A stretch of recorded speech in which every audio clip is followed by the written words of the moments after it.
লক্ষাধিক ভোটে জয়ী হবেন বলে আশাবাদী বিজেপি প্রার্থী কৃপানাথ মাল্লা। ভোটের পরের দিন করিমগঞ্জে উপস্থিত হয়ে নিজ জয় নিয়ে প্রত্যয়ী তিনি। হিন্দু ভোটের পাশাপাশি সংখ্যালঘু ভোটের উপরও আস্থা রাখলেন তিনি।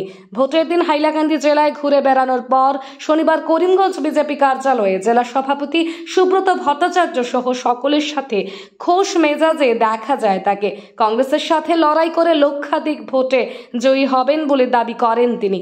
এআইইউডিএফকে তৃতীয় স্থানে রাখলেও সংখ্যালঘু সমাজ থেকেও ভালো ভোট বিজেপি পেয়েছে বলে দাবি করেন তিনি। তার সরাসরি লড়াই কংগ্রেস প্রার্থীর সাথে হয়েছে বলে দাবি তার।